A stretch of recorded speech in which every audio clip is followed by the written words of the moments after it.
ladies and gentlemen, and welcome to RLAfterShock, the longest running independent podcast for everything that is Rocket League esports in the European scene. And what a hot day it is to be doing a fucking podcast.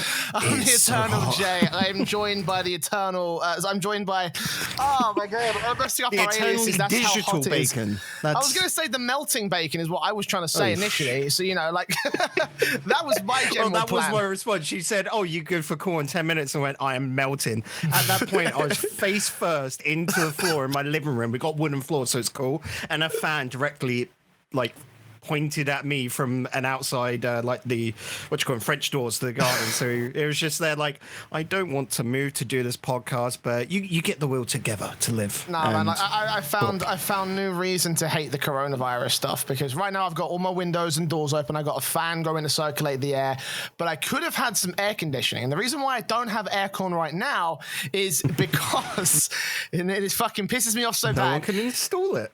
Yeah, listen, we got to the point where we had, like, you know, like a date like booked up, so that way they could come over and take a look at the wall, so they could verify whether or not they could install an aircon unit, and then that had to get cancelled because it was like, well, the coronavirus means that we can't come over and do it anymore. So sorry. They didn't refund me my consultation fee, by the way, so I'm still waiting on that. That's pissed me off quite a lot more as well. So, like, I'm boiling to death. I'm out of pocket, and, you know, the summer is just kicking my ass. Coronavirus kicking our asses all the day, every day. But we still soldier on here to try and bring you the show. It has been a bit of a slow week, so we're kind of just padding content for quite a lot of it. Although I have been reliably informed that there is an announcement coming in about an hour's time. So partway through the show, we're going to do our regular bit, and then we'll have like a bit of a break to sort of break down the information that will be fed to the public in about an hour's time. So definitely keep your eyes on that. Of course, this has all been fed to me by independent sources, and there's a good chance that it being a Psyonix announcement, that it may not even go down in the first place today. So anyways, outside of that, we do have some news. We have the Rising Stars League finals. We do have the organizations and their league. We also have some drama in the bubble scene that has been fed to us as well by some other independent sources, all, of course, coming up on today, the 78th episode of RLAfterShock. Let's start on the GoldRush Revival side of things. Obviously, last week, GoldRush announced, yes, we're coming back. It's going to be great. It's going to be awesome. They've announced their EU draft pool for GoldRush Revival. If I recall correctly, like, the way that GoldRush works in their team battles is not like they don't do, like, you know, team versus team. They sort of like, it's very sort of like the Brawl-esque in that they just sort of like draft together like a couple of different players and play like a pug match. So it definitely fits in the whole fun sort of GoldRush style of thing, you know? It really does. And I've just realized how ridiculous this tweet is on screen right now. Craig, can we do like an Aftershock team, since they've asked for it so kindly? Can you stop the GIF 3 times? Is that possible, buddy? To like find out who the Aftershock team is going to be for GoldRush? He says he no. just said no. Okay, Fuck I'll do it my end, noise. Jay. I'll do it my end, and then I'll just say it out, okay? You happy with that? Yeah, go for it. So I've got Metza, Okay. Nolly, and Fairy Peak. That's a pretty banging team. I'll take that's that. all right, actually. I'll take that. I'll fill that squad every day, you know. I'm happy with that one. But, yeah, that's the draft pool of GoldRush. I mean, obviously, a lot of hype to build around this tournament. I mean, I kind of wanted to highlight it, even though it's nothing to do with, like, the professional side of the esport. Like, I always want to promote GoldRush because I think that they've got a really good product. I think they've really got a really good thing going for them. And it seems in this current sort of, like, summer, we're going to be seeing a lot more of certain organizations and what they can do. So, you know, again, like, if you want to go ahead and check out that tweet, of course, there's that GIF where you can just pause at any one point and you can, you know, create your own team of whoever the hell you had. One time I actually got some, when I was running it, when it came out, I actually got Ronicky when I first fucking did it. So I got the dream team from Denmark, basically. But yeah, no, I mean, it's just a little bit of fun that I wanted to kick things off with, because we are going to get a little bit more serious as the show goes on. But yeah, that's the GoldRush Revival pool for those of you who aren't aware, and for those of you who want to know the full list of teams. We have Violent Panda, Speed, Fruity, Scrub Killer, Ronicky, Metzenaris, a lot, Greasy Meister, Fairy Peak, Cooksit, Astral, and Nolly. Kind of surprised that we're seeing the likes of Greasy actually stepping up to the fold, considering, you know, he's basically retired at this point, but I digress. Anyways, yeah, that's just a fun little thing to kick things off. We'll move on to some more pertinent and serious news. Obviously, this pertains to Mousesports, who officially confirmed the rumors that they are out of the scene. Now, obviously, this comes off the back of the whole. This comes off the back of the announcement and the rumors coming in from Shift. And yeah, we're not that surprised, Bacon. I don't think. No, we knew this was on the cards. We talked about it previously of those rumors, and right now it just continues the effect after Cloud9 dropping out before. And quite simply, Rocket League in its current state, we know what's coming up, with the proposed leaks that we had talked about. It is still just not viable, and those leaks are still leaks at this point. Maybe they were communicated, because we're assuming that, it was communicated to the orgs, but it's that case of, well, if those aren't coming into play until September time, why pay the salaries of 3 players for that period of time? Why not come back?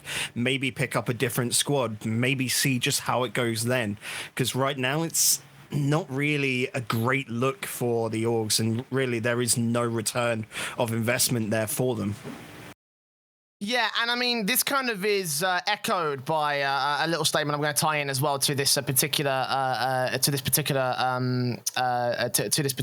that we'll come back to a little bit later. But it definitely feels like a lot of these organizations, especially the ones who were signed onto the letter of grievances from a couple of weeks ago, they seem to be looking to make their moves based on the fact of the response from this one. And all in all, it seems like behind the scenes, the general response has not been great to what Psyonix threw at them. It's given us a lot of excitement in terms of what we think and what we as viewers want to see, but the organization seems to have not been answered in terms of revenue sharing, getting stuff implemented faster, and the general sort of progression of the RLCS and the professional scene in Rocket League.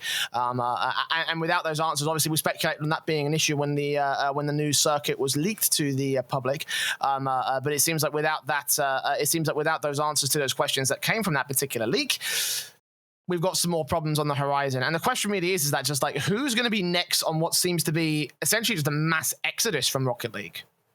Yeah, it is super worrying, and we were talking about it and how there are still a few what we call safe teams within Rocket League, purely down to how much investment they're putting into the game. You've got new teams as well, like let's just say over in NA, you've got Envy there, and he recently rejoined, so you'd imagine they wouldn't join for a couple of months and then drop on out. The same with a lot of teams that picked up this season, but with the departure of Veloce as well this season, it's all a little bit awkward right now. And again, this sort of leak from us just shows that the problems are still there. The communication side, where it's oh, this is what's going to happen, and the orgs looking back at them going, all right, you actually haven't responded to us at all. This is one problem, yes. We like it. More tournaments to go on. That, the weekly league play, Jay, is, pretty much what we've got currently. But then the other 3 tournaments where the teams could partake in, not too sure, though, because that's not actually confirmed that you can, dip and dive between each different scene, is it really? It's just assumed, because that's a very standard structure to tournaments. But maybe you can only, those 3 other tournaments of 3 different levels or 3 different areas, who knows, quite frankly. And the orgs are looking at that going, these are still problems currently for us. We still have worries, still have fears that we're looking at this game with very high player salaries for what is, the return money to them. And it's just not improving. You look to get into these games early before the boom, and you could maybe look at that right now with some orgs potentially looking into Rocket League going, oh, before the changes we could pick up a team. But that is a heavy risk right now when there's been no real improvement for the orgs anyway in the last 2 years. We've seen it in the community finally, which we're happy about, but that doesn't really transpose entirely over to the orgs. And a couple of years ago, I think a lot of orgs were very sort of very optimistic about Rocket League and getting involved in it just because of the amount of potential it's got. But now that they're seeing that it's not quite living up to potential 2 years down the line, I mean, it kind of all started with Fnatic sort of getting out early, and they've definitely cut their losses in that respect.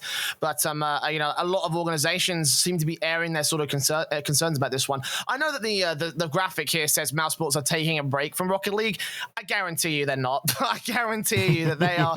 The only break that they're going to be taking is they're going to be taking a break until it becomes profitable again, is the short and thick of it. Fnatic were just taking a break and we're keeping options open. Is at that point that we thought, oh, they would be the ones to potentially look at picking up Savage down the line. When Savage were going free, Barcelona stepped in and took that. And it's still that case of, you've got so many orgs that when they leave aren't going to, and rightfully so, I'm going to say, right, that's it, we're dropping Rocket League, because they don't want to close that door. They want to say, we're just going to be letting our team go, we're keeping an eye on Rocket League, and if it seems like we've got a team that can actually fit what we want to do, fit our MO, then we'll come back.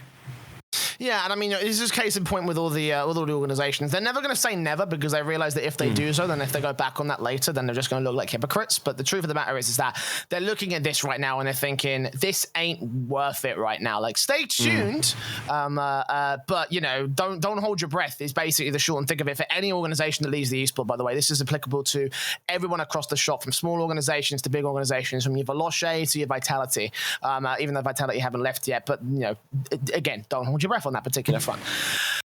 So yeah, that's just the news about Mousesports out. We could be seeing a new team enter in, though, which is something I was actually broken a little bit earlier on today. I started listening to the show. Guild Esports. Now, are you familiar with Guild, Bacon? I'm imagining your answer is going to be no. Not really, since they're pretty much just hot off the press, aren't they, really? Pretty much, yeah. This is David Beckham's team, right? Like, I never thought I'd fucking say that in my entire life, right? Like, David Beckham has an esports team. Like, what the shit? It makes sense, it's legit. When you look at it. It's legit. Like, we've seen a lot of different footballers making esports organizations, like being co-owners or primary founders or otherwise, and it's just kind of made a whole lot of sense that, you know, David Beckham would eventually sort of like, you know, fit into that sort of fold. I think any sort of footballer you could put in this position. But yeah, they announced they announced their launch earlier today, and they pinned the idea that they're going to be entering Rocket League potentially. That was and this is a report that's been done by Jack Marsh of GG Recon, who mentioned this whole thing. And I mean, it's very similar to that other footballer we had from a few months ago. What was his name again? I fucking can't remember. He played for Bale and 11s who picked up the South American side. Yes. Yeah. Okay. So they're definitely focusing on, like, places like South America where it's like, they could very easily pin down like a very niche market in that respect. But, like, right now, with all the negative press surrounding organizations and their place in Rocket League, like, what is the realistic chance we'll see Guild do anything here in the Rocket League space? I actually think it is quite possible, and looking over towards NA, I could potentially see him picking up an NA team. I don't really see much need for a European team as such. As David Beckham, when you look at his current projects and what he's doing, he's very heavily focused that side of the pond, you know. Like I said, he co-owns Inter Miami, which, you know, could be quite a good little connection when you think about it with a esports team, especially when he's looking at Rocket League, you know, FIFA, and of course everyone looking at Fortnite, biggest game in the world. Not so on the esports side of things, but of course it's just to say you've got a Fortnite game. That's what it is. It's a buzzword in its own sense, you know, as a game. But looking at this, I could very much see David Beckham bring in this Guild Esports into Rocket League. And the interesting part for me, though, comes down who he's run this alongside, Jay. Who is he running this alongside? Charlton Curtis, the dude who pretty much put in the Overwatch and Call of Duty leagues, you know? Was it? Yeah. He was the guy who, near enough, was one of the guys who planned out the format of those leagues and, you know, set them all up. I thought that was, Nate Nanza, wasn't it? I swear. Yeah, one of them, though. He was part of that team. So it's a guy that knows esports, and it just comes down to him taking more of that. He's obviously left that role and is going more into the team side of things and trying to manage that, and will be the one, of course, taking control of it, because David Beckham's just there putting his money in, which is a factor we have to talk about as well, really, don't we? When you've got a big celebrity with a lot of money, because he's a multi-millionaire, not from football, but also his branding. You know, David Beckham has a clothing brand, aftershaves, you know, the list goes on. He owns sports academies and that. And the shocking thing there was he's already got one of the, technically from his investment in that, one of the richest esports teams in the world, and he doesn't even own players, or hasn't even got players on contract yet. Yeah, I mean, I can sort of understand where you sort of have a bit of optimism there, but at the same time, if they're also looking at that particular perspective, we're seeing, well, hey, they were Overwatch League, so you know they're big on franchising, they're big on revenue share, and none of those things are available, or at least en masse in Rocket League. Like, you know, revenue share is definitely limited exclusively to in-game items and nothing else. So you know, this kind of was a bit of you know, it wasn't like the most ridiculous thing in the world. I'm optimistic about it, but I think they'll quickly realize from a business perspective that maybe they might want to second guess their opportunities to enter into the Rocket League space, especially with this next story here. Now, I was the one that actually posted this to subreddit.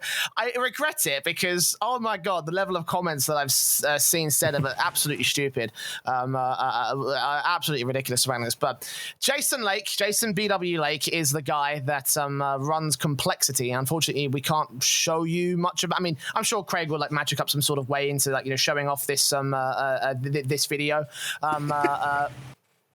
Or you can just show like a little bit of a screenshot, play it silently in the background, because this whole thing is basically a bit of like a moment for Jason Lake, who is the Complexity sort of CEO. He's an employee of the Dallas Cowboys, obviously, that own the Complexity brand. He founded Complexity in like the early years of esports, and he's talking a little bit about, you know, why Mousesports and Cloud9 decided they wanted to leave Rocket League esports. And he said, "Oh, I can't comment on that.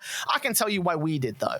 And he basically just turned around and said, "But essentially the same shit that we've been saying for the past like 5 episodes. You know, the fact that there's no return of investment. You know, they're paying shit ton massive salaries, like $50K a month for some of these teams. You know, they're paying for, you know, accommodation and for training regiments and for all this staff to support the team, and they're getting like 20%, you know, prize pool return. Their revenue share is fucking atrocious because we don't even know the percentages of how much you get from in-game items. You don't get advertising revenue sharing. You don't get much sponsorship support from Psyonix, and there's no merch sales at LAN events. You know, like they don't do any of that at all.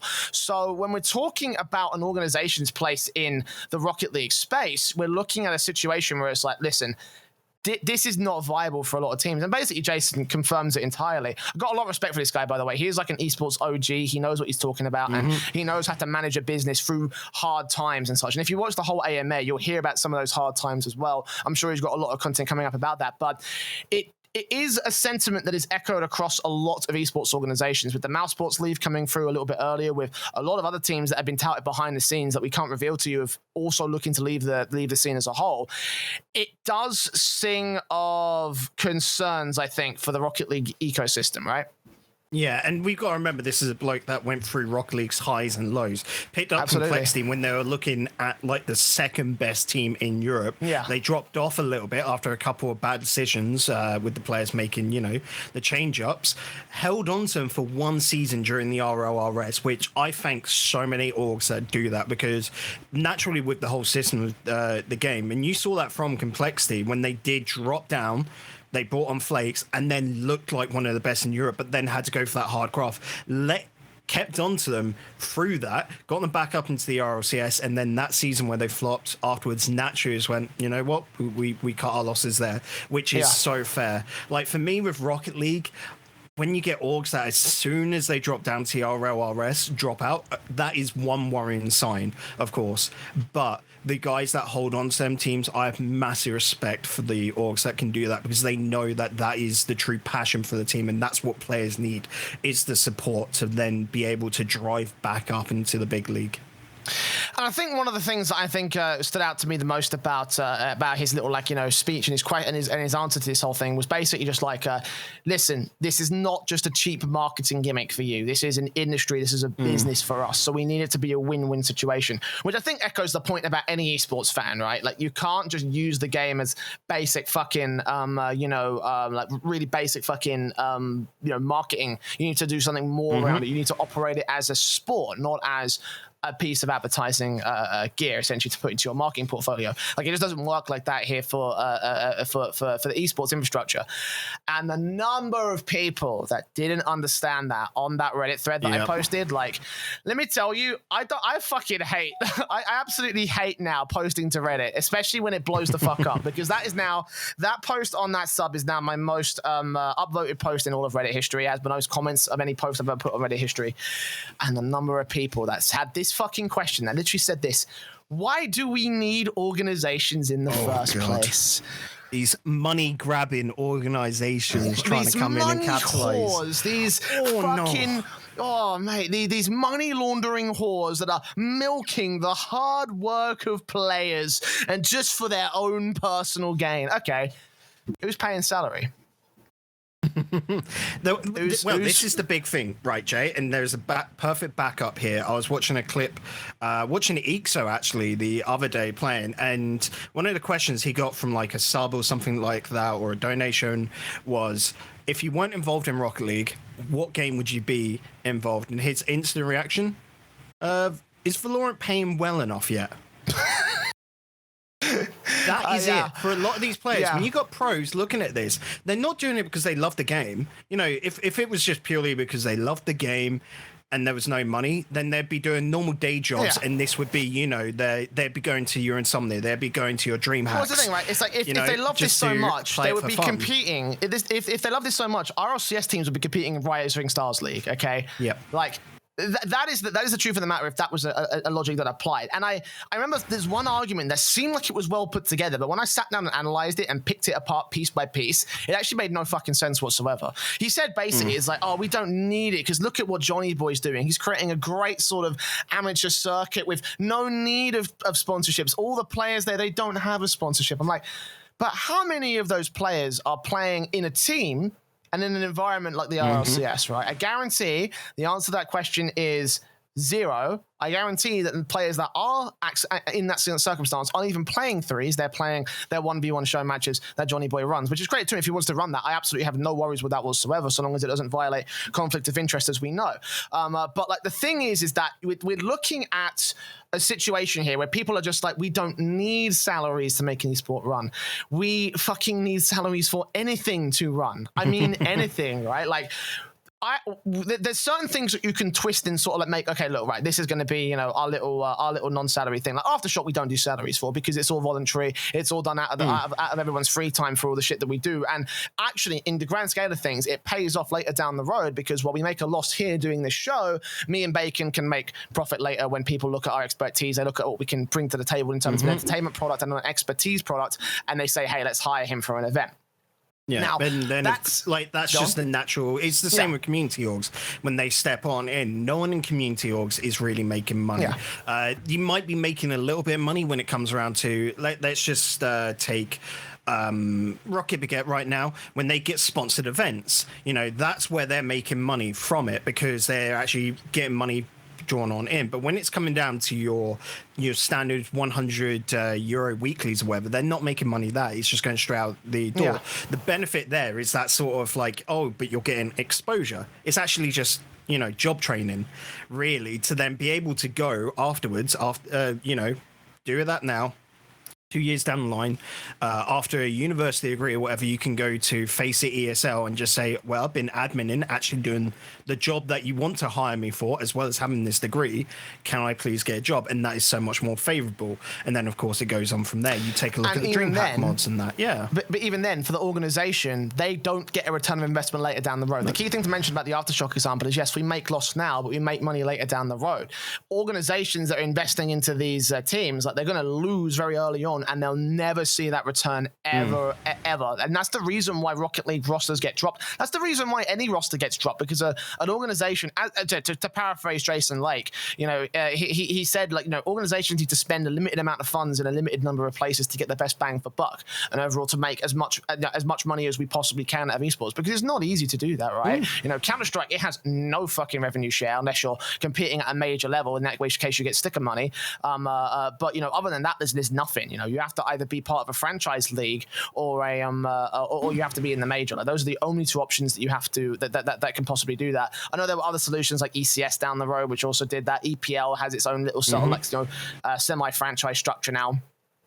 But, you know, the game is so massive and it's so defined in terms of all the other tournaments that organizations, they can see some level of return of investment, even if it's not the most amount, even if it's not that they're making like humongous profits or the margins aren't quite there, you can still see a reason to support a team in Counter-Strike. And I don't know a single squad at the highest level of Counter-Strike which don't have an organization backing them, right? There's not a single one. You can make an argument for the major and the Road to Rio and the RMR events, because obviously they're combining the minors and the major together, so that sort of supports some of the smaller teams that should really be competing in the level below the major.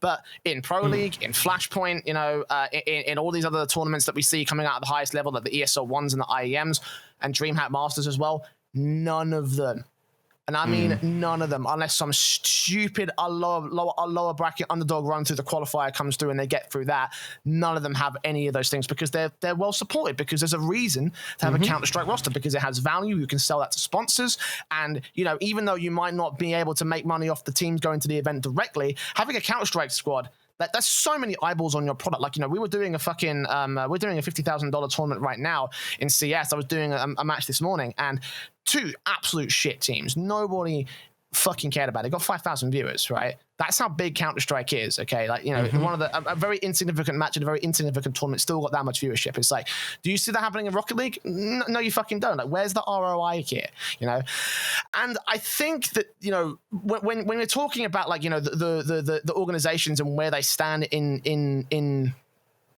Rocket League and why do we need them, I think the thing about it is that it's simple, right? Psyonix aren't going to pay for the spot, aren't going to pay for salaries. We can't pay for fucking salaries. We can't crowdfund fucking salaries. I mean, we can try. I give it a shot, but I don't think that's going to happen anytime soon. Who's going to pay for all these professional players? And you can't continue this level of form from professional teams by taking away salaries. Because you take away motivation, you take away reason to play. Like, $1 million season is fucking great and all, but you only manage to get a sizable proportion of that if you place in the top end of the scene. If you can't do that, if you don't get a salary, if you can't support your life outside of the season, you have to support practice time. You have to be compensated for that. You have to support week to week. You have to be supported for the off season as well. And all those things have to come from somewhere.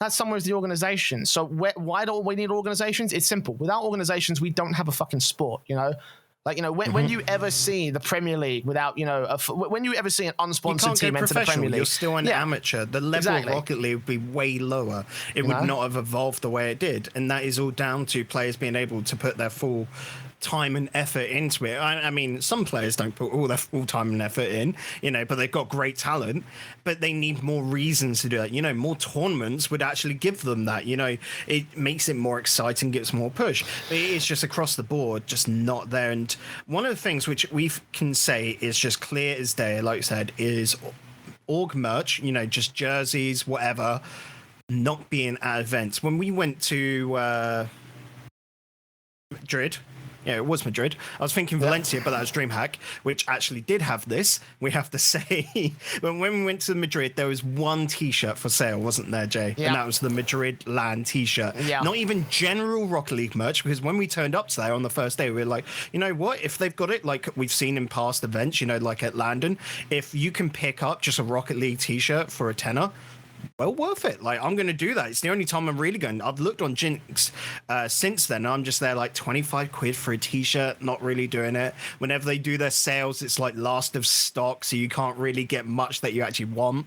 So it's just always down to, I'll pick it up at the LAN event. And when you can't actually pick up the LAN jerseys, which a lot of people would then go into the toilets, quickly pop that on over their T-shirt or change it on out, and then wear that in the crowd, become more invested in that team, more invested in the esport. It all has knock-on like events, knock-on effects, and Rocket League is just stopping that at the very first hurdle. They can't even get to the end of this 210-meter hurdle race, purely because that first hurdle is just not actually possible to jump over at this moment in time. Like, for some reason, Psyonix have made that out of concrete. Yeah, I mean, like, the thing about it is that, you know, that is one of the things that you could easily just do right there and then to address one of Jason's main issues, is the fact that, you know, revenue share, that's right there. You just fucking make a store, put it up at a DreamHack, for example. Like, I remember Valencia, obviously it's a little bit more difficult because it's a convention, but even then, you have a whole stage to yourself. Why can't you just tack a fucking, you know, like, merch stall to the side of it? Just say, like, hey, any team who's competing with merchandise, we'll sell it for you, we'll pass on some of the profits to you. Like, it's so fucking easy. And, like, the thing about it is that, like, a merch store gets so much more money. I can tell this by default, right? I've ordered team jerseys online. You know, I've carefully thought about it, and I've made some sort of like an opportunity right now, Jay. I was gonna get to that part, right?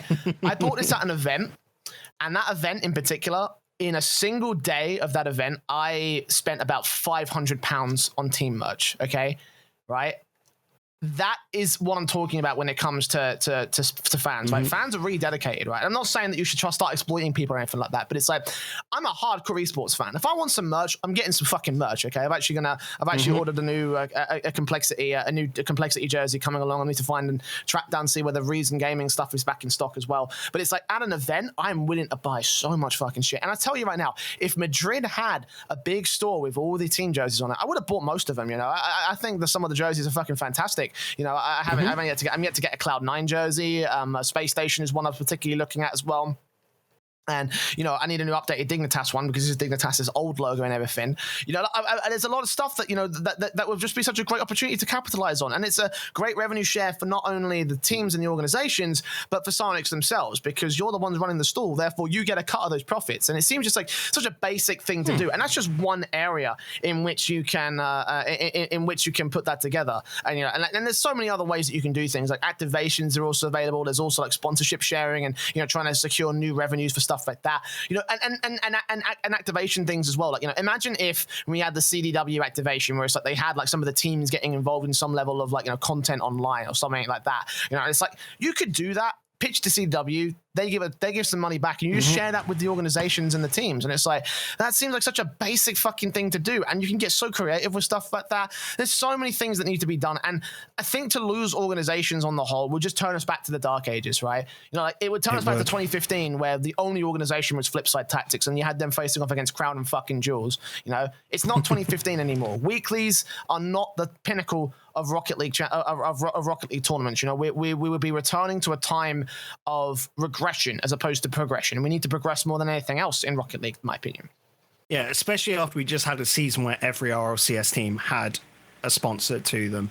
You know, in the EU, I think NA Flight was the only ones that didn't, you know. So it's just that case of we got so far, we thought we finally hit so that the pro scene was all fully sponsored and that, and now it's going backwards. That's the problem right there. You should never take steps backwards. You should always look to progress. And when we're there going, these are actually very simple steps that have been known about for ages. You know, when you just look as far back as, you know, the mid noughties, for example, so 15 years ago when esports did start to take off properly, these were the first steps that people thought up to come into it, and they still existed today because the simplest answers are generally the biggest, best ones. It's when you get into complex ones where you're looking to make that little bit of extra money, which can just topple you over making break even to actually making profits.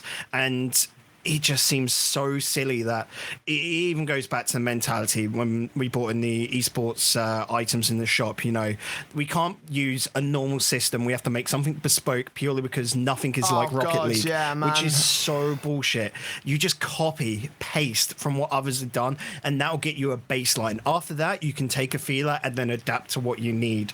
And it is just time and time again slip-ups, which just hurt us. And I feel like we're fucking repeating ourselves, by the way. Like, I remember us saying this shit on like some of the first 3 episodes in 2018. You know, like we've been banging on this fucking drum for ages, and it's like, how hard can it be? How hard can it be just to implement a couple of basic features that keeps the organizations happy? Like, you might not have to appeal to them in whole, but I think about it like this, right? You know, I grew up, when I was working my way up, when I could get my first few jobs, I fucking hated my bosses, right? But I'm not going to turn around and just basically just be an absolute dickhead to them because it hurts their bottom line. Because it hurts my bottom line even worse, right?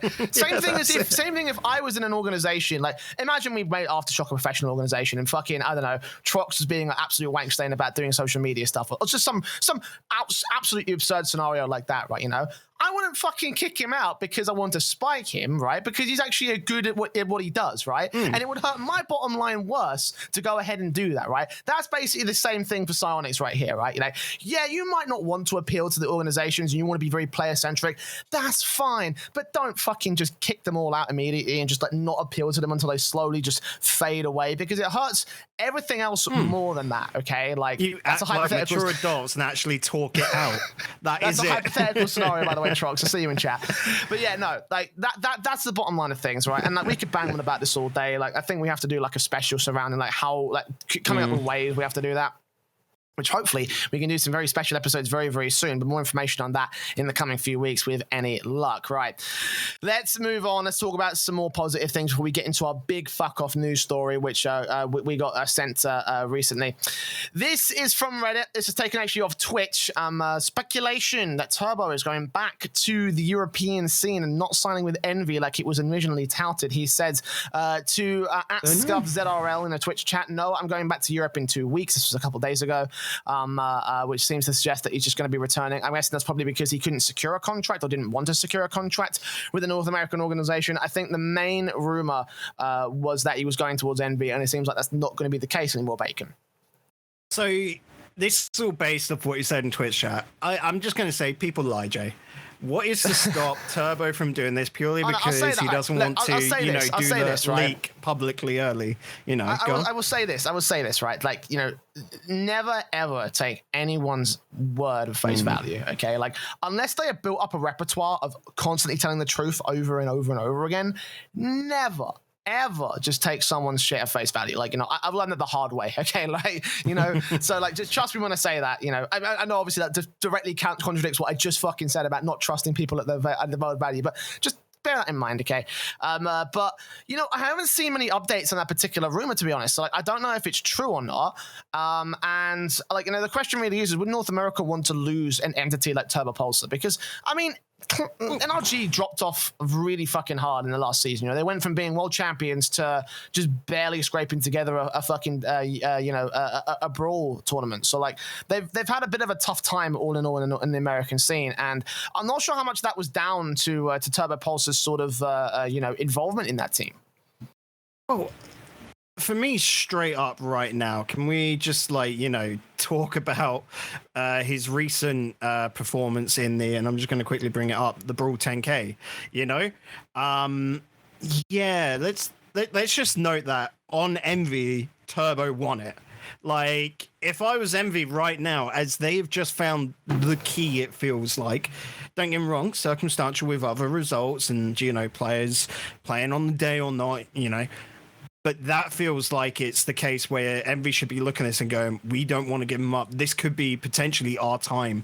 You know, after Envy, way back in the day, picking up, Northern Gaming roster, this should be a no-brainer for them. They finally had the chance right then, and the teams just sort of like split, went their separate ways, you know? This could be their chance to finally have that Rocket League World Championship crown. And, I mean, Turbo, as long as he can secure employment, his visa should, you know, tick over into that new contract, as he's already allowed to work over in North America. So it seems like a no-brainer. To me, this just looks like Turbo saying, oh, no, I'm going back to Europe in 2 weeks. Why not? That can change. It don't matter. The MV announcement is coming later this week, for example. I'm just trying to, you know, cause a little bit of drama. Rocket League players like stirring the pot. That is true. I mean, obviously, you know, we talked about, like, you know, we were mentioning how Cloud9 were going to leave the organization, and obviously, like, or how Squishy was going to leave Cloud9. And obviously, he was on, like, fucking stream. It's like, no, we didn't say that. And yeah, you fucking did. Don't fucking bullshit me about, you know, like, it just fucking happened. So, you know, don't fuck around with that. So yeah, like, you know, it's the same sort of stuff as what we were mentioning earlier. It's like, you know, just take it. Just don't take anyone's fucking words at face value until you see, until you see something that proves them right. And for me, like, I don't know what the situation is in that respect. Like, we've got to wait a lot. Like, again, it's been very, very quiet on the Turbo Pulsar future front. It's been very, very quiet on Envy's future front. So like, we don't know what's going on there. And I mean, there's still the chance. That just makes me think that he's not going anywhere. There's no update, you know? That's the way I find it anyway, you know? Otherwise, we would have heard, oh, he's looking to scrim with Mouse, for example. Just saying that because Fruity isn't, 100% confirmed. He only played with them for Euro Cup. But it's that sort of a line for me anyway, Jay. I've not heard any rumours of Turbo going with a different team, or at least a European team. So that just makes me think, oh, he's probably just sticking with Envy, and this is just to sidetrack people. Yeah, and I mean, like, I'm looking at a lot of the situation from Envy as well, and I don't really know how much they want to be involved in Rocket League. Like, part of the reason why they left Europe in the first place was because of the situation that they have, that they had overall. Is that they want franchising leagues, they want to get involved in scenes that have franchising. It's the reason why they rejoined Counter-Strike recently, is because hey, they had a franchise league open up in Flashpoint, and obviously they're now one of the founding partner teams. Did fucking horribly, by the way, for those of you who don't know, 11th out of 12. The only team that finished behind them was Copenhagen Flames, who, they're an all right tier 2 team. They've actually just sold their team off to existence. Yeah. I saw that earlier today. There's also that as well. So, it's not exactly been like a fantastic sort of time for the NB side, but for them, just talking about their general sort of perception in Rocket League is obviously like their thing is about franchising, and when we've got guys like Jason Lake stepping up to the fold and saying, look, there's not enough for organizations to justify creating a team. Like, Envy's position is so unstable right now. So like on the flip side, well, of course I do see, obviously, don't take Turbo's Turbo's statement at face value. On the flip side, I'm also looking at it saying, well, I mean, Maybe he decided not to go to Envy because Envy may be folding very soon. I realized they just got the team a couple months ago. Contract, for example. That's it. Yeah, because it's like, hey, they don't want to be here for a very long time. Maybe they offer to the end of the next season and just be like, that's going to be, the end of it right there and then. But like for and obviously that stand-in situation during the brawl was a stand-in situation only. We don't know what the situation is overall in terms of the business side and behind the scenes. And again, there's been nothing about this. So like, we don't know what's really going on. Is the bottom line of the story right there? Yep. Yeah. Okay. Nothing really to add, sorry. One more piece of news that I wanted to get into before I realized I haven't put it into the news section because I done fucked this up. Let me see if I can find it real quick. I'm going to ask you to make some adjustments on the fly, Craig, because I fucked this up. Where is it? I've got to scroll through. There it is. Okay, I found it. Okay. Oh, the tweet's been fucking taken away. What the hell? I've got to find it now. Hold on. Ooh. Sorry. We run a professional and well-coordinated podcast here at RLAfterShock. This will be sorted out. There it is. Okay, I found it. I'm trying to figure this out along with everyone at home. I have no idea what this is. Nicecactus. Ah, yes. The Nicecactus monthlies are now a thing. They are retiring the old weekly system. I think that because they realized sort of like what we were saying about, weeklies only being so pertinent in the bubble scene basis that we need significant tournaments with significant prize pools and significant weight to them. Well, that's basically what they've done right here. Announcement. We are launching with our friends and partners, great typo, by the way, guys, at Rocket Baguette, our new monthly Rocket League tournament starting this July with €1,000 cash prize. The qualifiers are going to be every Wednesday starting on July 1st, and obviously that builds into an overall sort of monthly finals with the €1,000 cash prize. Now, my understanding is that they're basically just turning the weeklies from the prize pool weeklies that we used to have independent of each other into basically a bunch of qualifying events that qualify to €1,000 cash prize. Now, I like this. I absolutely love this. I believe that this is an evolution onto what we should have, onto what we've already got, which is ultimately what I'm all about. Like, I like the idea of progressing and to get the bubble scene to have like €1,000 tournaments and significant sort of prospects. It's actually going to be something that I think Nicecactus have made the right call on. The Rocket Baguette made the right call on when it comes to sorting out this particular circuit for me.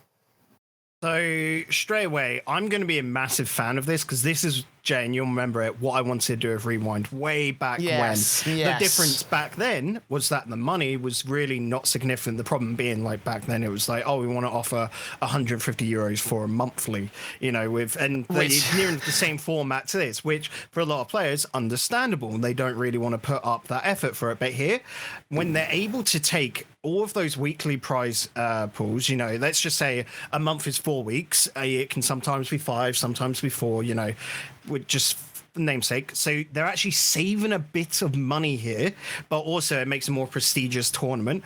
From my understanding, it's 2 qualifiers, 4 teams from each, and then that turns into the last final tournament. It is a no-brainer, a format that then seems more prestigious because, again, money is a good indicator of prestige. Plus, you've gone and got 4 teams from each qualifier on through. They can take a break and then look at that and full focus into their opponents. This is a great breeding ground for good teams right now. Instead of having Magnifico 4 weeks in a row just running through, they get that one and then it all settles down. The focus is not on them. You've got the other teams coming on in, but then they can come smash it in what should be the best competition. Because right now, when I'm looking at weeklies, it's quite often, because of course the seed and the good teams and the good players, it's all very much pointless right up into the quarterfinals. Whereas here, you're getting through that pointless stage whilst also giving that experience to those lower ranked players, because they've got the 2 qualifiers to go through. And of course, in the second qualifier should be not as heavy competition, because of course you've got 4 big teams from you straight away. It is a win-win-win-win-win all around the table, and I love it. Absolutely. The only thing I'd say is, I hope it loops into the Rising Stars League as well, because I think that one of the things that they had about this is obviously they had the weeklies going on in the Rising Star Cups and the Star League Cups and stuff that also are sort of they're basically like the FA Cup if you were to run it every single week for all intents and purposes for the Superstar League teams. So, I like this idea, and I think that as an independent tournament, it's great. I think it's a great thing to fill the air where we don't have any Superstar League on, because obviously last week was the last week they played at the grand finals there. We'll be covering that a little bit later on in the show. But in general, I just like the idea of more prize money and more tournaments and more things that you could run towards it. The only thing that I would wish for, and again, this isn't going to be a criticism of them, it's just that I wish we could have a $5,000 cash prize on the monthly, because for me, that's the one thing that would take it to the ultimate monthly in my personal opinion. No, what you do, Jay, is you make a seasonal. You do your 1,000s after 3 tournaments. You then make the seasonal with top 2 teams sort of making their way through on a point system. And then you have those open qualifier spots again to make this ultimate final tournament. And then the summer, the winter, all of those, as well as the monthlies. It's a lot to add for on top, of course, but that's you're working towards something. You're also relying on the prospect that, we'll also see all the teams stick together for that period of time, where there's a good chance that most of them won't. On that note, thank you, Boyo, as well, for correcting me in Twitch chat there. It's not 2 qualifiers, it's 4, and then after the first month, it'll be 3. So basically, replacing the weeklies. I'm going to be intrigued to see how they handle that top 2 from the final monthly and that carryover, because I'd imagine it'd just be the 2/3 rule, Yeah, possibly. And for me, it's kind of just fitting into the whole idea that the weeklies are now the qualifiers for the monthly itself. But other than that, again, just big stuff coming out of Nicecactus. Really happy to see it announced. Really happy to see that they're prioritizing their money in a nice way. Again, I just wish we could sort of prioritize it a little bit more, and then we'd have a really good situation on our hands. But moving on from that, our final piece of news for the day is unfortunately something that broke in the bubble scene. It didn't seem much attention going the way of the mainstream scene, essentially. But it was something that we wanted to address because it's not a fun situation at all. No. So, Team WMB. You'll know them as With My Boys. They are an organization now. I'm not sure how official this is. This is in terms of it's sort of organization status. It's basically Fake Owl's team. Yeah, it's Fake Owl's team, and they're currently been supporting a team in the Rising Stars League. They did a bunch of stuff. And then this shit show hit the fan. So there was a twit-longer press release from the French-speaking Rocket League community about harassment of a sort. Now, the allegations themselves pertained to one person on the Rocket Brigade admin team by the name of Sabo. I do hope that we can get that translated, by the way, on the stream. Basically for the bottom part of this thing is that basically, he's been harassing a guy called Ato, who's basically Fake Out's brother, I think is the understanding. And apparently the situation is that he's a minor. It's not really, it's not really a fantastic situation, but it's certainly not something that we like to see in Rocket League. And unfortunately, based off the screenshots in the follow-up tweet, things are not looking all that fun. Sabo has publicly tweeted at a toe saying a bunch of different things about it. He's been in game basically saying some shit against their mother, basically acting in a really unprofessional way.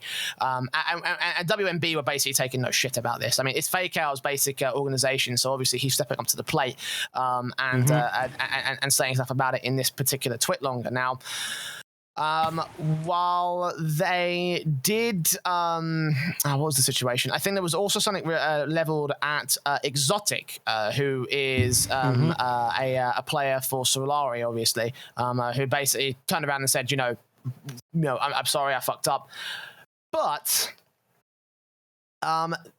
the unfortunate situation around Sabo is that he hasn't actually said anything of apology worthy. Now, I know that there was this tweet that went out, if I can find it real quick. I've got to scroll through the whole fucking thing. But like basically there was actually I've got it on the fucking, on the show button, haven't I? Yeah. But basically there was this tweet, and Craig, you can bring this up because I will read out the translation that was sent to, that was sent to me via the screenshot. Basically, Sabo's apology came along the lines of something like this. Hello, man. I've come to apologize in private. First of all, my behavior was really deplorable, and I would never have liked to take out the words that were out. This is a rough translation, by the way. It's all through Google Translate. For some time, I have reserve of tilt towards your brother who returned towards you. Your brother does not know the reasons for it because I have my reasons not to like him, even if that does not change the fact that I insulted you publicly. I have problems IRL which gander on my character in game. I must know how to make things clear. This success tilt should not have happened. I ask if you wish it or not to excuse me of the insults that you have received from me. This is a non-apology, in my opinion. Basically, what he's done here is he's basically like just given the basic sort of like first line, hey, I've come to apologize, and then basically said, well, I hate your brother, basically. Is the complexion of the whole message itself, which to me does not seem like a very remorseful apology. Like, you haven't said, I've seen the error in my ways. You haven't explained what the error was. You basically just said, look, I said this because I don't like your brother. And that's just not fucking on, for a guy who's also a player and an admin as well. Like, that's just not professional. And not to mention, that's problematic as well, because if you happen to just not like Team WM or not like players on Team WMB, then that could fucking skew results real bad. Like, your bias could be called into severe question if ever there's a technical problem or an admin call that ever needs to be done in that respect. Yeah, and this isn't us taking a witch hunt at Sabo or Juice. This is an example because it's the most recent one, and basically pointing out that this type of behavior is rife within the Rocket League community, and it is something that needs to happen. And whilst you don't like to see it, of course, I actually sort of back Team WMB Fake Out and bring this up into light, because there is very little accountability and responsibility taken by players and their actions. A lot of players feel, and we've seen this before, feel like they are safe within the lobbies, just typing out absolute abuse within the in-game text chat, and that is not on. Currently with the whole world and everything that's going on in that, we know that abuse is wrong, but why is it that as soon as you're in-game, a little bit flustered because you're a goal or two down, you just become a horrible little gremlin? And this isn't just directly at Sabo, I'm just saying a broad, general term to a lot of people, because it happens to so many. The way that I see it is that obviously, like, for me, it's leveling the playing field, because obviously we give the players a lot of shit. We did so in the State of the Scene address. We've done it over the course of the entire show's lifespan. We've constantly said, look, like, you need to act more professionally. And well, I'm just giving a bit of balance here, because it's not just the players. The admins seem to also have some fucking issues, because obviously, as I mentioned, Sabo is an admin for Rocket Baguette, and he still is to this day. Now, the reason why that confuses me a little bit, and why there's never sort of been any discipline leveled against his name, is because this happened before as well. From April 2019, I was linked to this by by Squirrel Gaming. If you want to bring this up, Craig, is another twit longer that basically, basically calls out the likes of Sabo and mentions some of the shit that he's been involved in, and it's not pretty. Again, like we verified the accounts that seem to belong to his old previous alias, Magician Sabo, which I think right now is like XT's and NXT Sabo, something like that is Twitter that was now deactivated.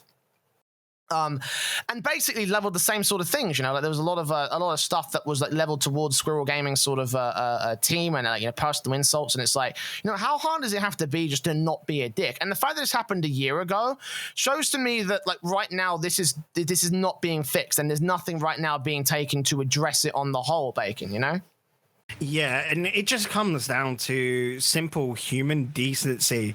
Like, I've seen it before with, playing in-game, people putting in the name, in-game chat off.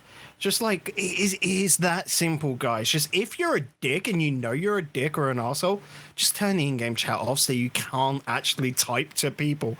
It is as simple as that. You might get flustered, you might get angry, but it's just that case of, just try and mitigate it so you don't do that, and this is one thing, and I've seen it with current pros where they have used racial slurs, horrible language in game, and this has not come back to bite them yet, is the way that I feel about it, because again, that comes down to what we've complained about with Psyonix and that, but it just comes down to, as Rocket League grows, this does hurt people's careers, because if it becomes a reoccurring trend for you as a player and people are shouting it out, then it's not going to be as family friendly as some of these brands want, for them to pick you up as a player, or in the case of some organizations, want you on as an admin for work, whatever. It's not good for you. You just got to learn to control your temper. Yes, Rocket League players are young, but human decency starts from the age of 0. Yeah, exactly. Absolutely. I think that age, there's certain things that you can get reminded for that, but the fact that Sabo's done this several times in a administrative capacity, a statement and a position of power, essentially, just goes to show me that there's a certain element of this that makes me distrust that power overall, and that's concerning for an organization that needs it to keep things straight, that needs to keep things going, like Rocket Baguette have to.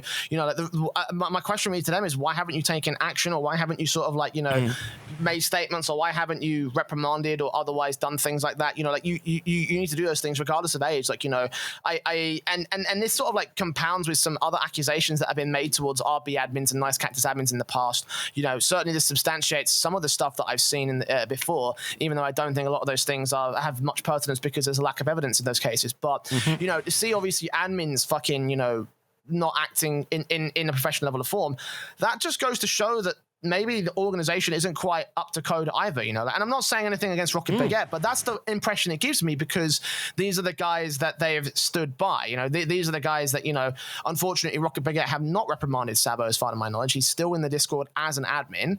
So what's the damage here? Why haven't we seen anything about this guy? And I'm not saying publicly drag his fucking name through the mud, but just say, look, right, 3 months suspension, you're not doing anything for us anytime soon, because and that's your punishment. That's what I'd do. It's one of the most basic things. Just say, look, you are not ready, or you're not in a position to appropriately hold a position of power within our organization, because if this bias here fucks up your admin making decisions, then we're going to have some major problems. Yeah, and again, I'm not saying any of these things will actually happen, but again, it's the same thing with conflict of interest. If we have to question that because of people's behavior, then that's a problem of its own virtue. Yeah, and again, it's a problem itself that you have to, put punishments, I guess, down for people. But for a lot of people, this is the only reason, the only way to sort of stop it. Because like I said, when some people just feel like they are in an enclosed space, there are no repercussions to what they say, they can just spout horrible stuff. It gets out a bit of stress, a bit of tension, sure, fine, whatever, but it's still that case of you're affecting someone else as the results of your actions. It's the whole, chain of bullshit. You're angry, you're hurt, so you go put that on someone else. They become angry or hurt, and it just keeps on going. No, you've got to be mature enough to stop that, so that your actions don't affect someone else negatively. And like I said, it's as simple as just not saying those words, or if you really can't help it, just putting it a restriction in place. The game literally has it there where you can turn the in-game chat off, and that would just makes life so much easier for everyone.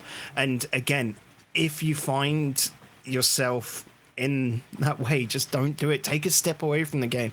And it's so odd to me in a sense, I guess, because I'm quite a happy-go-lucky person, you know, but for me to look at that there and go, why do you want to spout negativity? Why do you actually want to hurt someone in that way? Look, right? Sometimes negativity can be used in the correct way to make some good out of it. You know, I certainly don't believe that, you know, that we need to like completely remove the scene of negativity. If that was the case, then this show wouldn't even fucking exist. You know, that's just the bottom line of things. But like, I think that, you know, this level of negativity is just unnecessary, and again, it's unprofessional, in my opinion, because like it's just so fucking unneeded. And you know, he basically admitted himself, you know, I don't like certain people in this community, and it's like, well, that's okay, but if you're being so fucking vocal about it, you know, just don't talk to them unless absolutely necessary. And again, you're in a position of power. Imagine the look. I mean, this does not give you a good look as an admin, and I know that you're a player as well. It doesn't give you a good look as a player, and it holds your organizations into very low account, right? And that's the thing. I like Sabo. You know, I thought he was all right. You know, I assume this is the same Sabo. You know, I assume it's the same Sabo that used to compete in TCS. So you know, like, you know, for me, like I'm looking at this, like, you know, like this. You know, he was an all right dude, but like, you know, if you're acting like this, then I have to question that now, basically. And I don't want to have to fucking do that. So, like, you know, just pony up and give a proper apology is the first thing. And Rocket Baguette, like, you know, just step up to the fold. You know, obviously, I love you guys as well, but by you continuing to allow these guys, the guys like this to exist in your ecosystem, it's a problem, you know, like it is a problem. And I understand where you're coming from, because obviously we sit there and we do tournaments as well and we see the unreasonable shit, but there's a point where you have to realize, hey, maybe some of these players might have a point.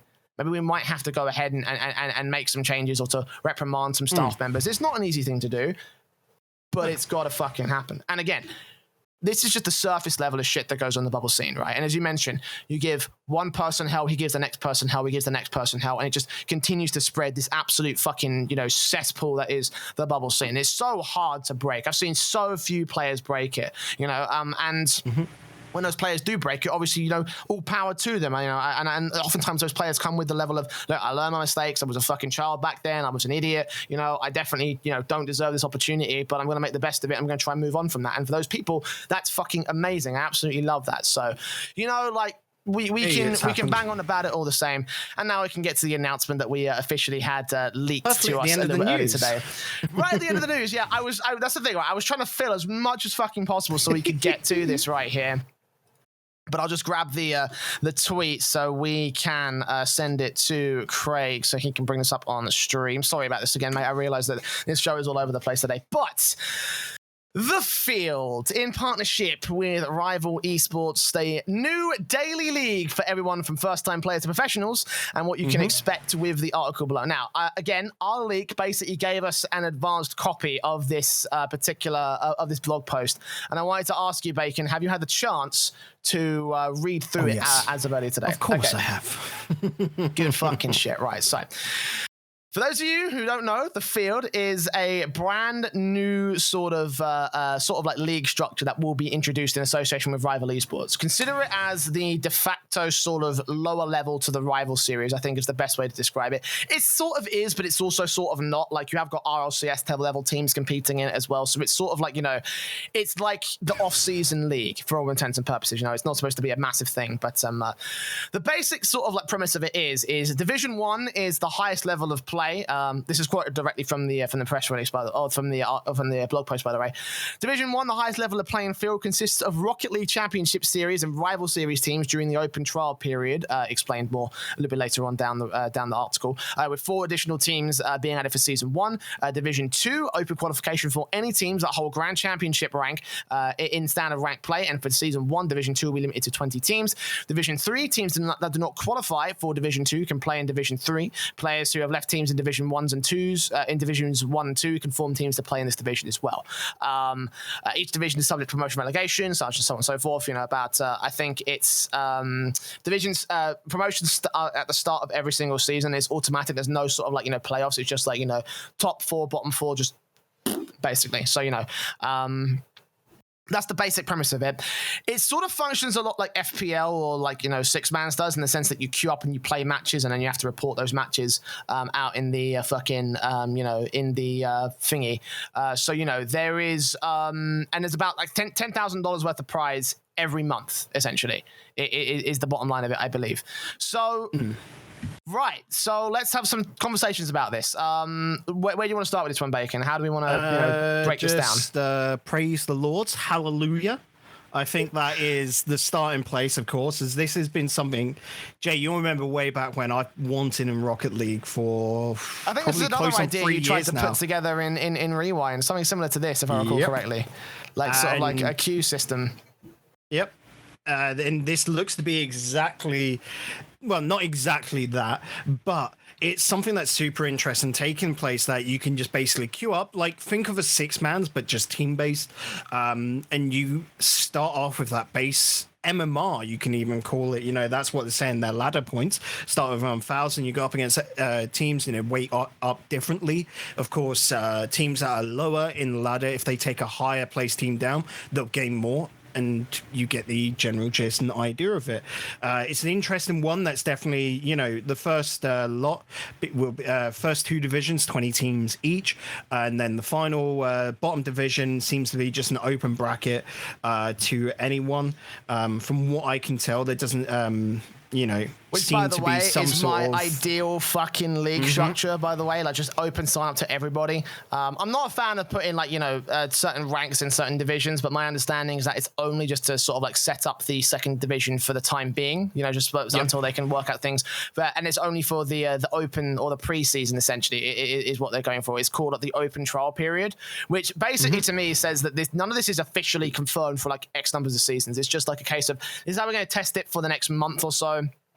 And then from there, we're going to go ahead and build upon it and try and see if we can get things going for division, for the actual, like, first season of things. So, like, there's a chance that it could just get canned in the open trial. But, you know, I'm not going to, I mean... But there is also the chance, Jay, that this could potentially be that weekly league that was leaked in the esports thing.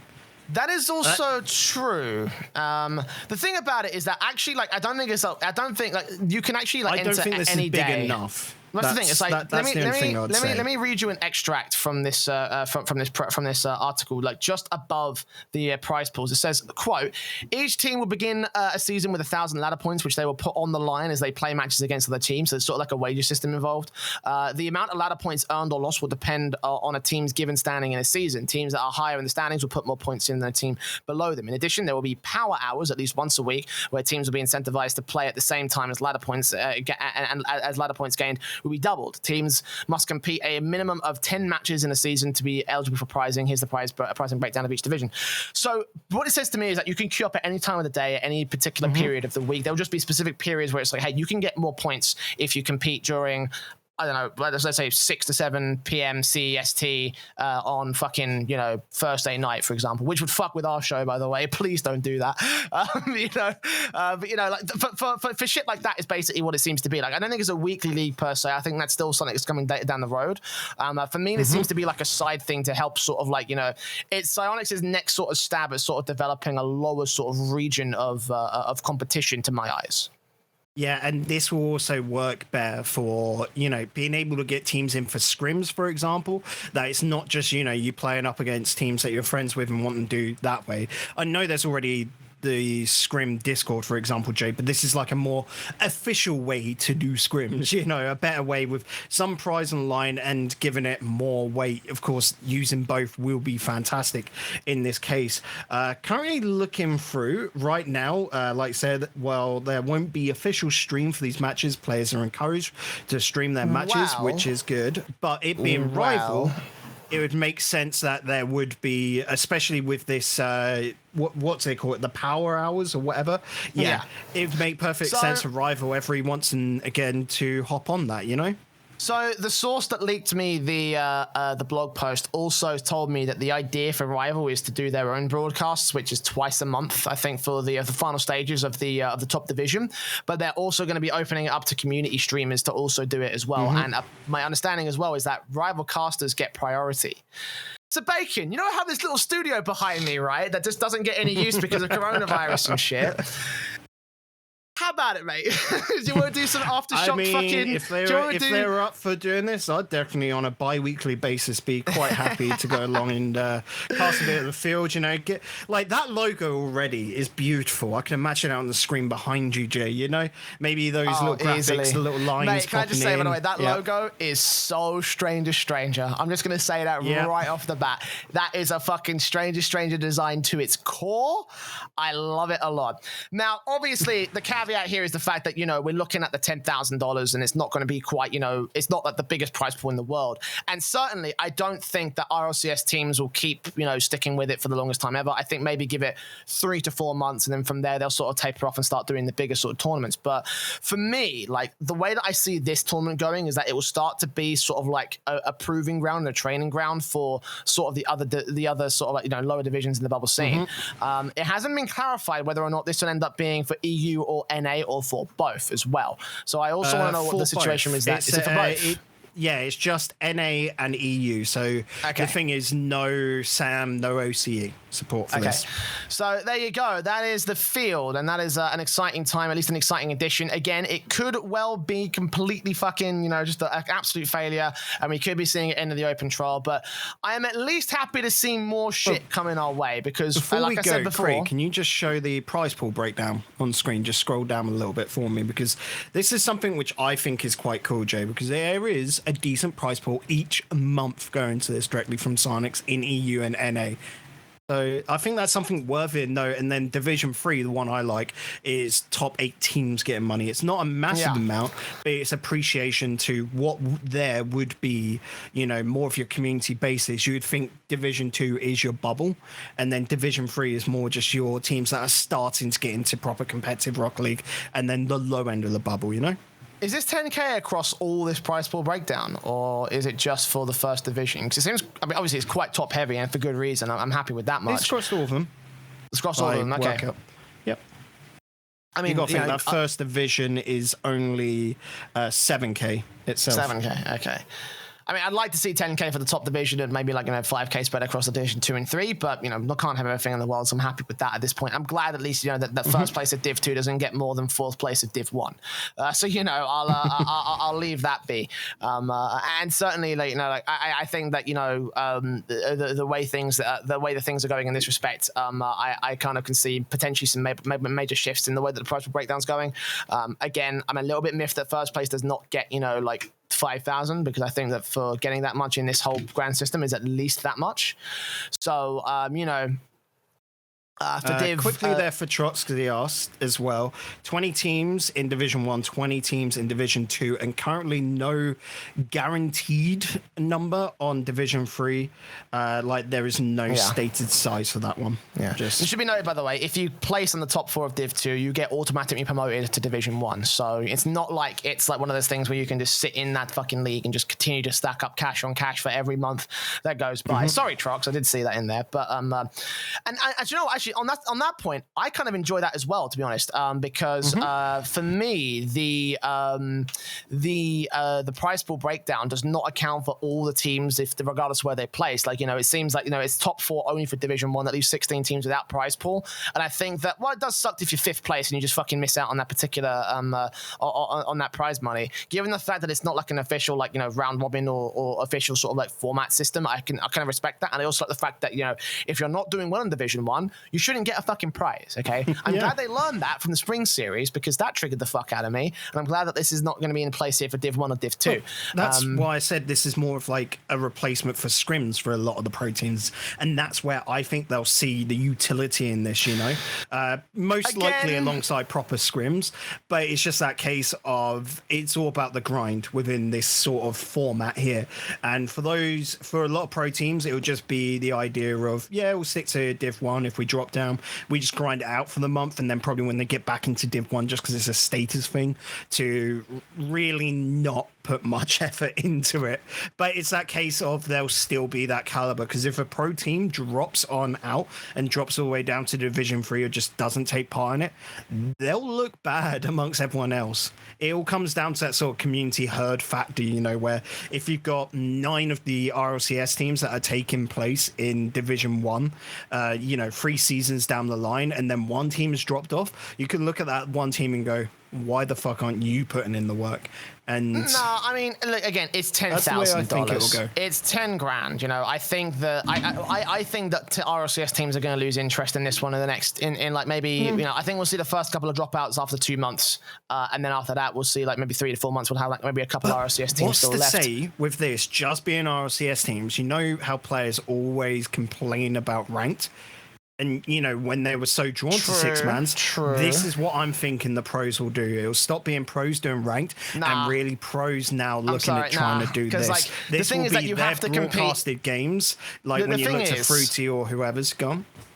The thing is that you have to compete in a team for this. You don't just solo queue. You know, this isn't like FPL or 6-mans. You know, you queue as a team. You play against another team in your division, and you rank up or rank down depending on, you know, the particulars of the matchup. So, you know, like for me, it's definitely going to be less of like a fucking replacement to the rank system, and more just like you know, maybe some scrims at best for some of the high level sort of RLCS squads.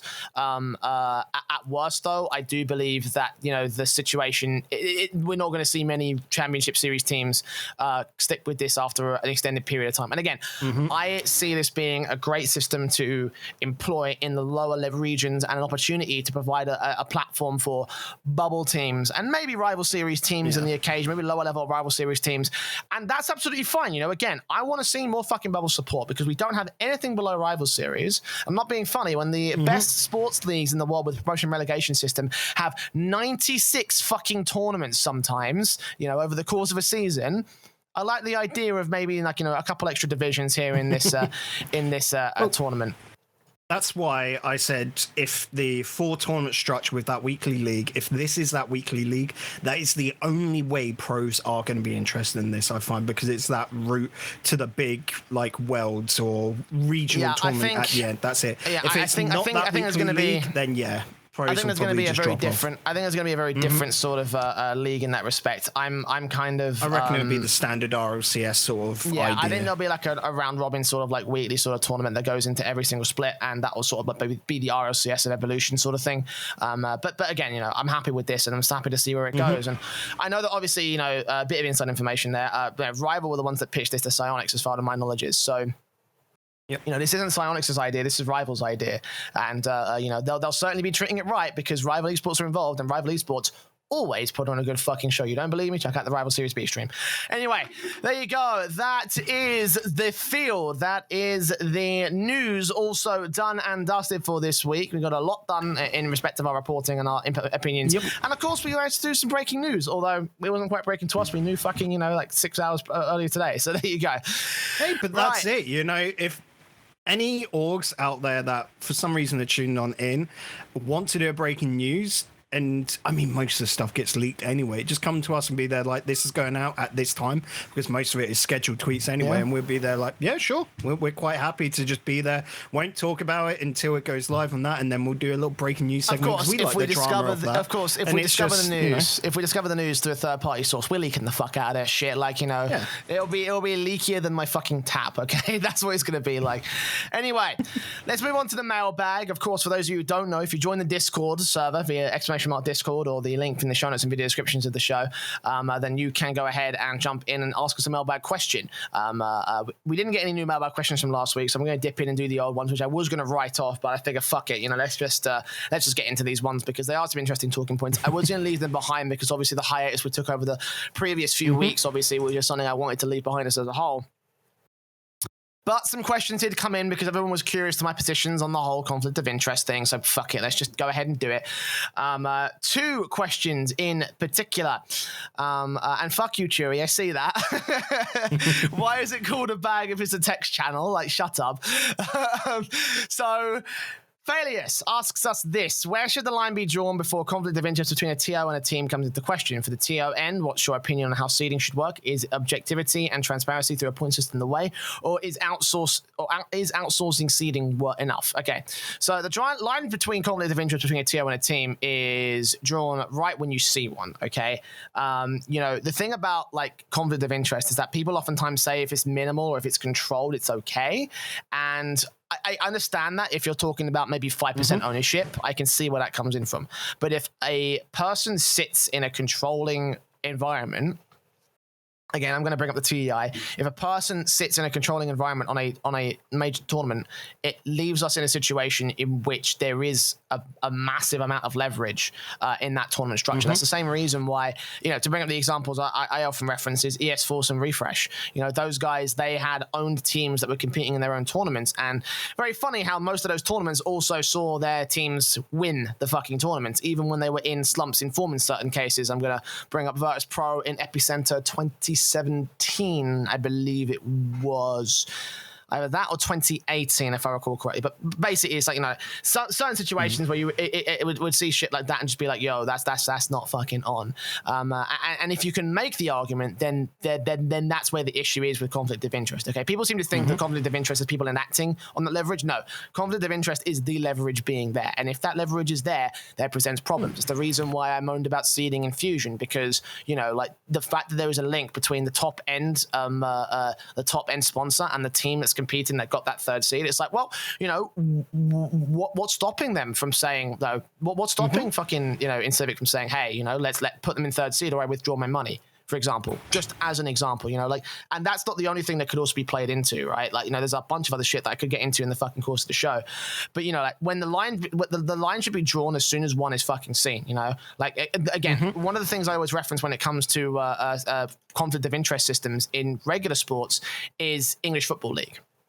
Now, for those of you who don't know the English Football League rulebook, let me go ahead and bring it up for you. I should have come fucking prepared to this. Yeah. So, EFL rulebook on ownership. So, Section 10 and Section 11, Association and Dual Interests. So, 104. Except with prior permission, with prior written consent of the board, no club may either directly or indirectly hold or deal in, or make any application or to hold or deal in it, or underwrite any issue of the securities or shares of another football club, or be a member of another football club, or be involved in any capacity whatsoever in the management or administration of another football club, or have any power whatsoever to influence the financial, commercial, business affairs of the management or administration of another football club, or lend or to gift money to purchase blah blah fucking blah. I could go on about this for like 10 minutes, right? Basically, the point is get fucked. Okay, that is what it is. The organizer can have no interaction, basically. No with interaction, the teams. basically. That's my philosophy on conflict of interest, and I can understand maybe if you want to swing it that maybe there's 5% interest here, 5% interest there. Like, I know that the Premier League, for example, to go back to another sports thing, they actually have a 30% interest limit. Okay, which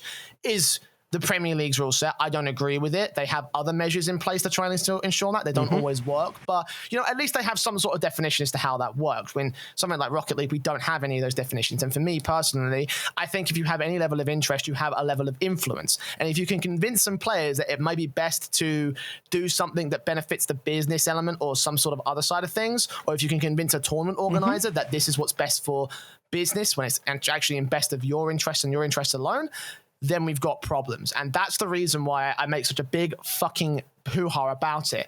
And for between a TO and a team, I think that if a TO owns a team, that's a conflict of interest that needs to be resolved. I think if a TO is taking a sponsorship from a team or from an owner of the team, that's where conflict of interest it comes into effect.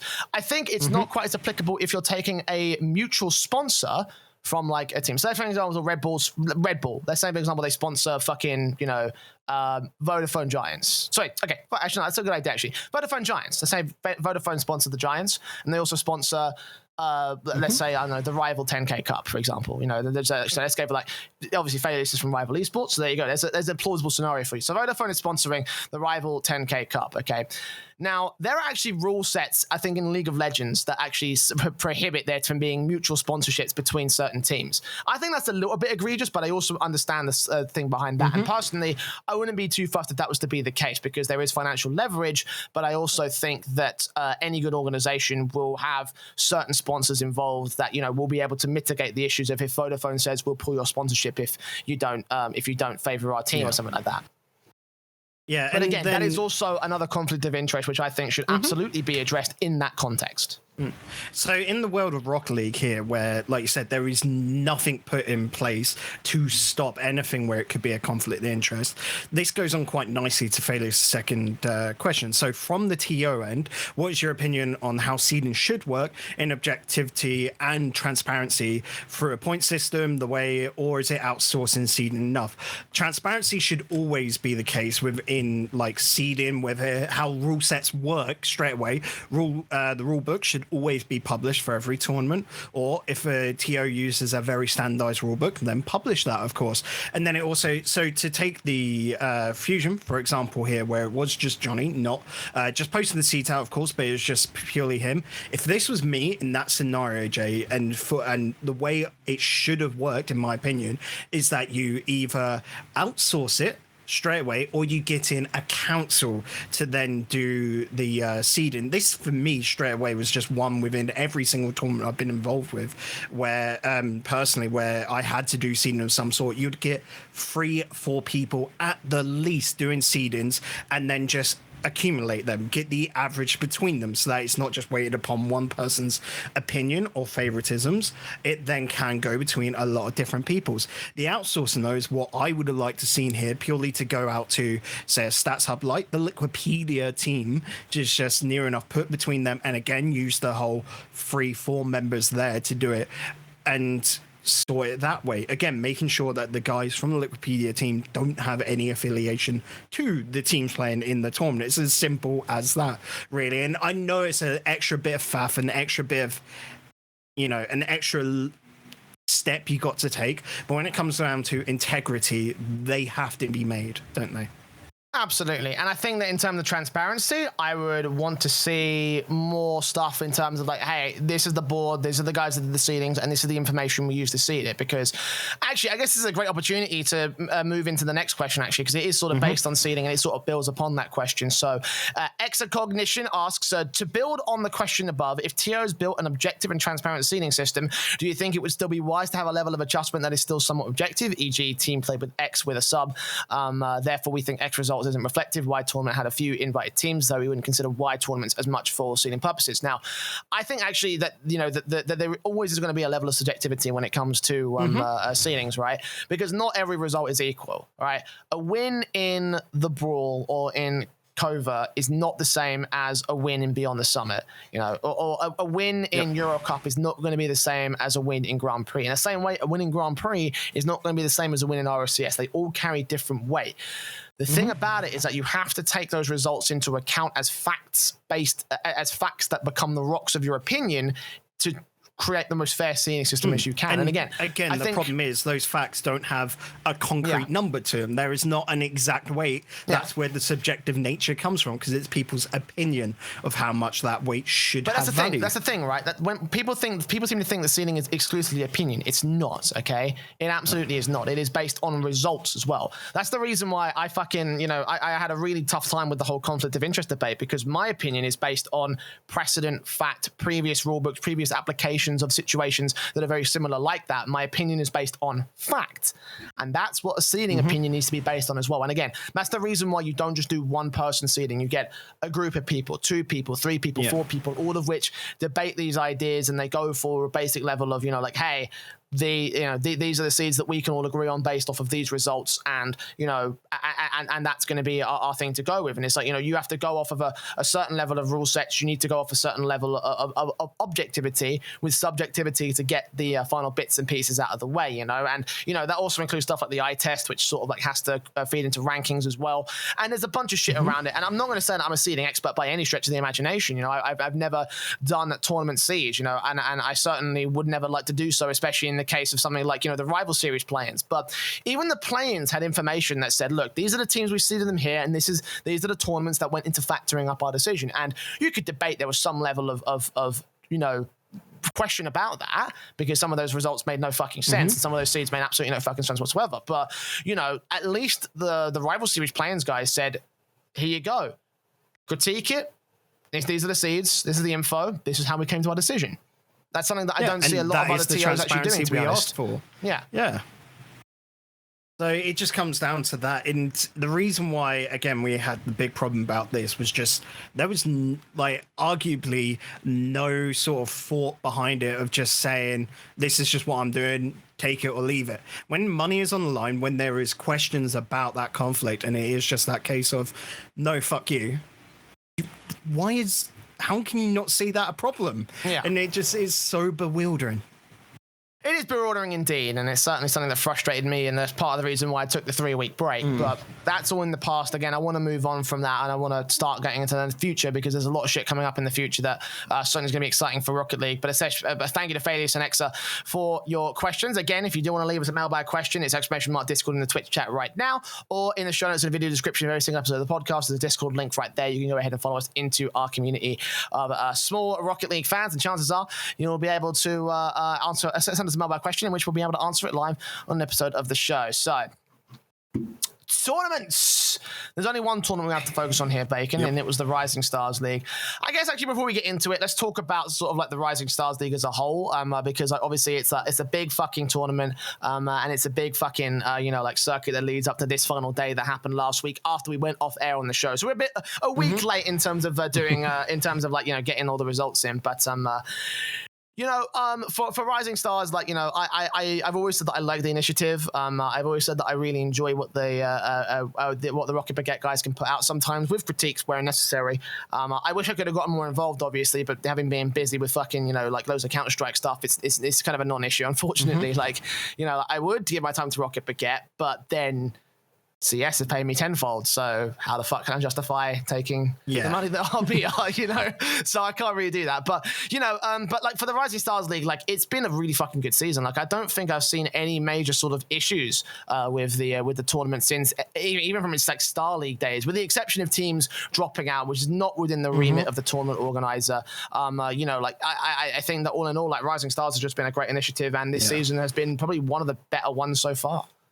Yeah, and game level as well. We've got to be talking about that, where the actual play level is getting better to the point where randos, and I'm just, using the term randos, let's talk about Esportsberg again, Somnim as well. We've got to talk about them getting through to these high levels, and it's all because they're in a community tournament, which is literally fueled to get those guys, or teams like them anyway, the spotlight they deserve, to maybe get them a taste against those top level teams, not top level in RLCS, but RLRS, which is the good benchmark. That's the next stepping stone. Arguably for teams like Esportsberg, that is 2 steps ahead, but it's given them all the practice, all the prep, given them the chances to be able to show off what they can do in a healthy environment for them, to improve them, and then of course see what they can do after that. This is the start for guys like these. It's unfortunate that, like I said, Esportsberg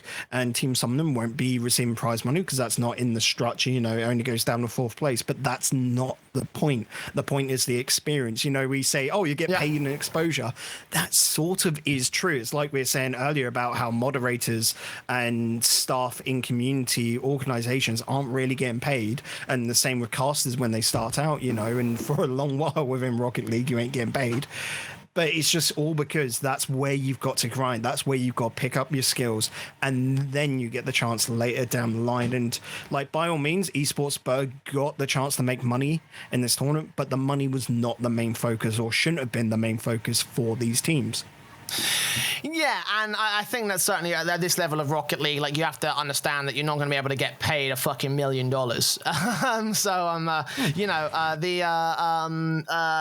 The Rising Stars initiative obviously is a little bit of money involved, and obviously there's a lot of stuff going on in that respect. And of course, as mentioned earlier, the finals took place last week. We only got 3 results to cover because we covered the first couple of matches from the round of 6. And the semi-finals, where Total Shardin took on JorJaJo and managed the 4-2 victory. By the way, that is the most awkward name. Change it for next season, please, and thank you. And RJM taking on the team. won't be here next season, so there you go. Are they actually? Are they disbanding? Joris is moving to Dig, or so the rumors say, you know? Are they at least going to keep the team together? Nah, there's no need. Like, you got Joy, who currently is too young for like RLCS competitions, of course. You know, he's 14 years old. Apparently, Jack is very promising. I could see him on, but this was a tournament, and this is what we were saying. You know, when you got teams that are just splitting up, and we looked at, you know, Galaxy Bang just completely dropping out, you're going, these guys get it. This is why we respect them. That you should follow this mode of thought going the whole way, because no matter what, it's good practice as a player, and they've shown they're worth it. That pisses me off because I had a whole bit surrounding JorJaJo and whether or not they could make Rival Series next season, so that's just completely fucked that up. Was this the 3 weeks of CS focus that has hit you hard right now, buddy? Yeah, I think it has. I've been neck deep in fucking storylines left, right, and center, just all across the road to Rio and the Pro League and the fucking loot bet season. Just like, oh my god. Right, well. The second semi-final was RJM versus Team WMB. That ended 4-2 for RJM, and RJM beat JorJaJo at 4-1 in the series. Now, try and salvage the conversation I was going to make about JorJaJo a moment ago. Obviously, like, you know, like that team probably won't be destined for Rival Series in its main 3-man core, but as you mentioned, Joris has probably got some opportunities in some decent level teams. And I think you mentioned, what was it? Joyo is not able to compete at that level because of his age. So then the guy that we're sort of left with is apparently Jack. Okay, right now, what do we think of his skills? Now, I'm not sure who's been the man that stood out the most. I think that in a lot of cases with these, like, you know, lower level teams, like, they're going to get outshined by the players that have had their opportunities at the top end of the season, or at the very least are guaranteed, or are, you know, like, you know, very clearly promises for top end teams. And in that respect, I think that JorJaJo got very outshined by Joras in that respect. But like, let's talk about Jack for a little bit. Like, you know, is he a player that could potentially reach those kind of heights? He's already reaching those heights at the moment. It feels like when you look at what he's doing with the Stormtroopers alongside Polar and Dead Monster, like he's already competing at that level to take on a lot of the RLRS teams, and that's what it feels more like, is that he is at that RLRS level. And it's good to see Polar come on back. Dead Monster definitely as well is massive hype for me, but it's that it shows, just like with the bubble scene, it is all about finding two players that work alongside you to be able to unlock that, to get to that RLRS level, and then it takes that little bit of extra specialness to make it into the RLCS, of course. And right now, this is a team that is performing really, really well, especially, like I said, the Stormtroopers doing outstanding at the moment as a bubble scene pushing on through, going quite far into the qualifiers for the Euro Cup. We saw what they could do in Fusion, of course. And then, of course, when we look at apparently Jack currently taking place in the Salt Mine, if I remember right, last night it was, bloody hell, coming runner up in that bracket, losing to his teammate Dead Monster to get that qualification spot to the main event. So by all means, not bad at all. Apparently Jack's shown that he's got a bright future, and this has been like his explosion over the last couple of months onto the scene. And you have to say it does come largely off the back, of course, it's JorJaJo's side, but then he's also gone and amplified it with Stormtroopers, and that it's all like coalescing into one beautiful package, and he's doing good. And I'm like I said a couple of months back when we said the players to watch, apparently Jack was definitely on there as that lad who looks to have what it takes to really make it big, and he's shown that not only, of course, come runner up with JorJaJo, but on teams like Stormtroopers.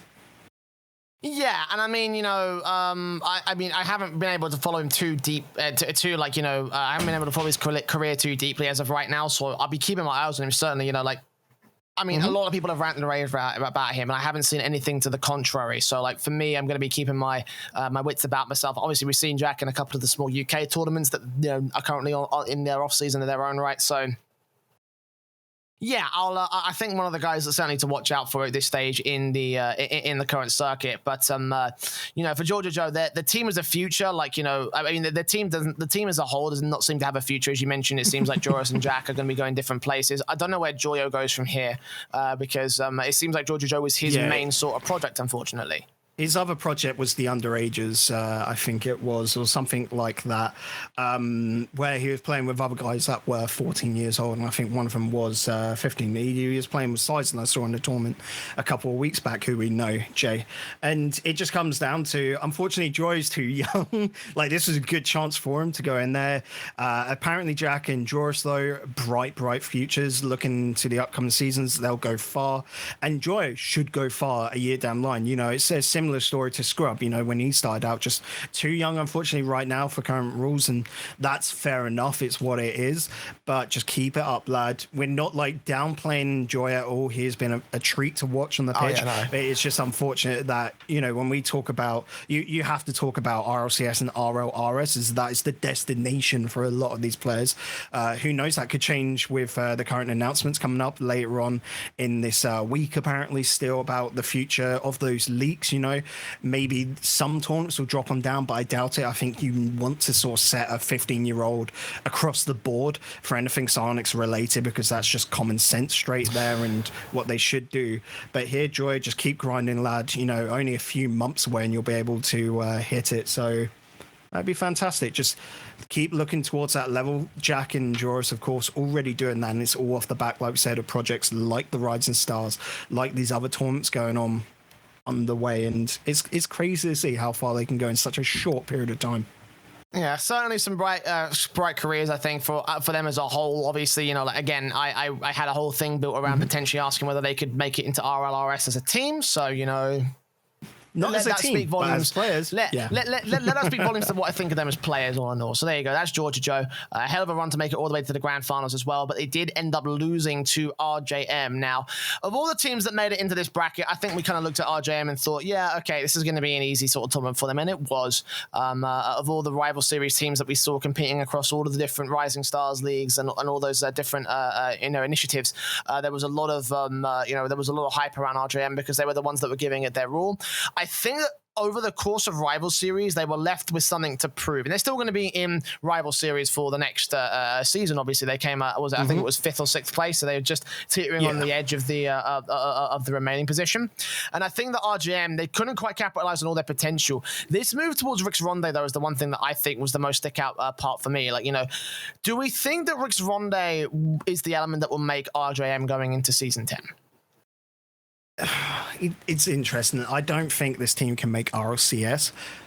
Realistically, they'll be in good chance they'll of course be in good contention to stay up again next season. So far, it just feels like it's way too far down the line. I can't wait to see what they can do in the upcoming months. Like, this field, this should be theirs to take. This is a team that has the possibility to grind out, and this is where a lot of the RLRS players now are going to be stepping on up, is of course with the field, to try and knock down those RLCS players, because that's really where they should start to shine.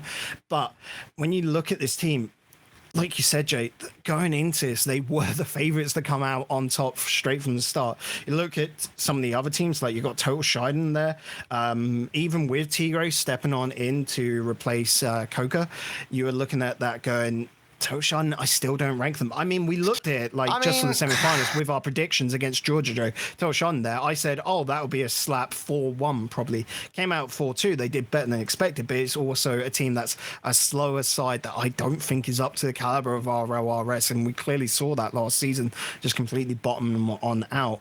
But it just shows RGM full belief in, and they have proven that time and time again.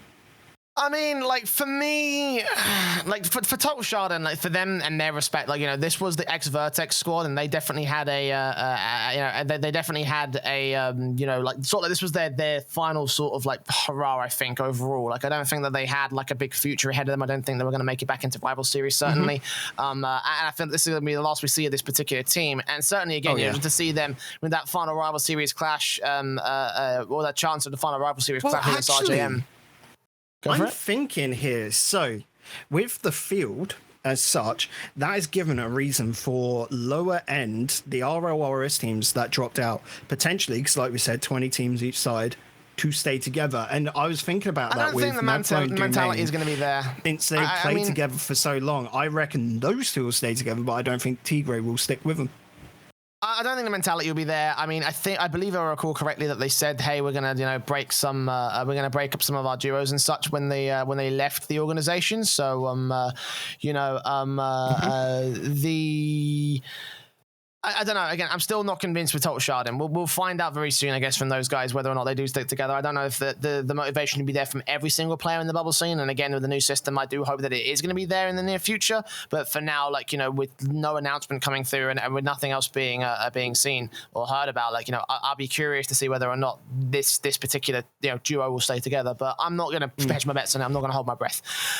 But yeah, RJM certainly a great little momentum boost going into season 10. I'm optimistic about a lot of what this team can do. Again, I don't think with Rich Ronde in the fold, I think it solidified the team overall. Certainly, I don't think they had any particular matches where it was like, okay, this team actually could potentially lose, or oh wow, they're going to have a bit of a fun time. With the exception of Esports Berg, I believe, during one of the weeks of league play. So. Basically flawless over the course of the Superstar League. And if memory serves me correctly, and I just quickly verify this... Okay, not going back to check, see when they last dropped the game. Not completely flawless in Firewall, but, I digress. I'm kind of excited to see where RJM go from here. And again, I don't think they're going to be RLCS caliber, but I think they could still make a decent run to those playoffs. Oh, yeah, definitely. When you look at them... RGM, I am fine with. They're going to be sticking in for the next RLRS next season. But again, I think they're a mid-table team. That's the problem with RLRS. That's the way. That's their placement right there. Unless there is something that propels them forward. When we look at this team, when we looked at when Rix Ronde joined them, it was just a sideways direction. It felt to me anyway, Jay. All right, well, we'll see where RJM go from here, but for the time being, that is the end of the Superstar League. We'll be looking forward to Season 4. My sources are telling me that obviously we've already had some movements in respect of making changes for the next season and seeing where we go from there. So I'll be looking forward to that with the Nicecactus and Monthlies also coming up. It's going to be a big old time for the Nicecactus sponsored tournament. So looking forward to all of that as it comes out. For now, though, that's going to be the end of the Superstar League, and we're going to look forward to nothing actually coming up in the next week or so, if I recall correctly. Might have to jump into some of those smaller division tournaments and try and figure out how the fuck we're going to cover up and fill for content next week. If you want to ask a mailbag question, do we have to go to Asia and cover the kickoff? Is that the case? I'm sure Blonders would love us to be honest. But no, the mailbag is where you want to be at if you want to be helping us make the show happen, because for some reason I have a feeling we might not have enough content for next week.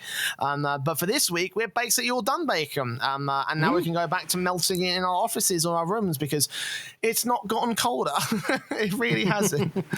No, it is absolutely boiling at the moment across the whole Europe, really.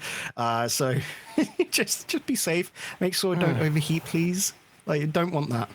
And I'll try to see if I can get this out on iTunes super quickly. I do realize that I neglected the iTunes audience from last week. That was a logistical fuck up on my part. I just got my new PC back in from repair. So, I've had to migrate a bunch of files. Some things got lost and corrupted in translation. So it wasn't quite as easy as it was. And for the iTunes crowd as well, I give that little extra touch. If I can't add the little extra touch because this is supposed to be an audio podcast first and foremost, then I'm just not going to put it out. I'm sorry. I'm not putting out something substandard for people just to not listen to. So, and there you go. iTunes and Spotify and all those guys should be back, of course, where you can catch the podcast and everything. But if you want to keep up with the podcast right now, again, I encourage you to follow the Twitch channel it's twitch.tv/RLAfterShock. Right now, we're going live every week, it seems. So with any luck, next week on Thursday at 5 p.m., we should be back with another episode. Of course, you can follow all the details of when and where we go live, as well as all the other snippets and stuff that we're doing in the RLAfterShock community at RLAfterShock on Twitter. And of course, you can join that community by the Discord, again, _Discord in the Twitch chat, where you can ask us a mailbag question. You can join in after hours. There's some interesting shit in that channel, by the way. If you haven't seen it already, I recommend scrolling up a little bit if you want to see the kind of shit we get up to at Jackbox. There's that. And of course, the podcast is available on the video versions on YouTube, audio on iTunes, Spotify, Google Podcasts, TuneIn, and most other platforms of distribution. You can go to anchor.fm/RLAfterShock to find your favorite platform or request your favorite way to listen. And that's going to be the end of the show for this week. Bacon, any final words from your flying self before we head out? Not really. Just that I can't wait to see the next footballer to get involved with Rocket League and just generally esports. Place your bets. Who do you think is going to be? A bet going like a bit of like a Deadpool, like in Deadpool the film, the whole idea of like, who's going to die next? Let's do that with footballers to come into Rocket League and figure out who it is. Me so far, Thierry Henry. I reckon that's my shot for who's going to come in next. I think Messi's. I was going to say Messi, but I think he might be a bit too big. I think he'll be a bit Barca too big for as well. esports. Was also the conflict of interest there, buddy. Oh, yeah, good point. Actually, I don't think they'd let him. Ronaldo, maybe. Ronaldo, maybe. Was there, but not Real Madrid. So Ronaldo's up for grabs. Even then, he's not Real Madrid anymore. It's Juventus. I'm what am I not saying? Particularly in-depth follower of football. So I could just literally say any fucking name and just be like, oh, he'd be a good one, yeah, wouldn't it? Craig Footballer.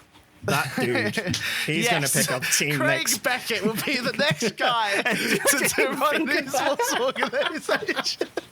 Craig, the background there, like Moncrief. Oh dear. Well, extra special shout out to Craig for being our producer for the live episode this week, and of course a special shout out to you all for watching. Thanks for watching and listening. Take care, and we'll see you back here next week for even more of the Aftershock.